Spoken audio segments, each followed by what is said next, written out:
12 ফেব্রুয়ারি এখনো অনেক দিন। আপা গাড়ি ঠিক রাখতে পারবেন তো? চলুন দেখে আসি রুমিন ফারানা কি বলছেন। কলেজ মাঠে একটা স্টেজ করা হয়েছিল।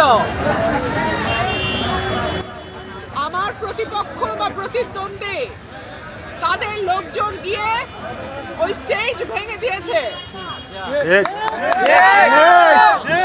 আজকে বাধ্য হয়ে আমি আপনাদের দরজায় দরজায় গেছি, শেষমেশ গাড়ির উপরে দাঁড়িয়ে বক্তৃতা দিচ্ছি।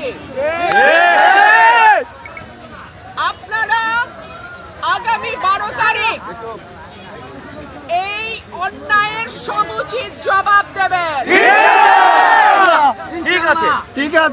আমি চিত্রা নদীর উপরে যে রাস্তাটা, ব্রিজটা, সেইটার ডিও লেটার আমি যখন সংসদ সদস্য ছিলাম তখন দেয়া হয়েছে। এটা নিয়ে দেন দরবারও হচ্ছে। ইনশাআল্লাহ যদি আপনাদের ভোটে আল্লাহ আমাকে আরেকবার সংসদ সদস্য নির্বাচিত করে, রাস্তাঘাট সহ ব্রিজ কালভার্ট যা আছে আমি এই দুটো উপজেলার একটা নতুন রূপ দেব ইনশাআল্লাহ। প্রিয় ভাইরা আমার,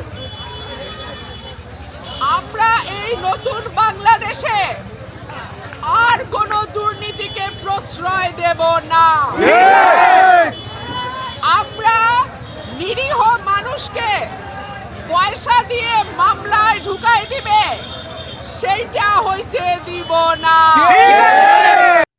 রুমিন ফারানা, যাকে আমরা এক নামে চিনি, এই 17 বছর টক শোতে বিএনপির পক্ষে আওয়ামী লীগকে নাস্তে নাবুদ করেছিল। সেই রুমিন ফারানা বিএনপিতে মনোনয়ন না পেয়ে স্বতন্ত্র দাঁড়ালেন। স্বতন্ত্র দাঁড়ানোর পরে তার ভাষ্য মতো তিনি বললেন কলেজে মাঠে মঞ্চ করেছিলেন, সেখানে তার প্রতিপক্ষরা ভেঙে দিয়েছে, সেই কারণে তিনি তার গাড়িতেই নাকি বক্তব্য দিচ্ছেন। এই শেষ অবধি যদি সব জায়গায় মঞ্চ ভাঙা হয় আর গাড়িতেই তিনি বক্তব্য দেন, শেষ অবধি গাড়িতে বক্তব্য দিতে পারবেন তো? আইন শৃঙ্খলা পরিস্থিতি যদি সরকার নিয়ন্ত্রণে না আনতে পারেন, রুমিন ফারানার মতো যারা সামাজিক যোগাযোগ মাধ্যমে জল জল করে জ্বলে, তাদের মতো ফেস যখন প্রতিবাদের কণ্ঠ তুলে ধরবেন, সরকার বিপাকে পড়বেন এবং নির্বাচন প্রশ্নবিদ্ধ হবেন।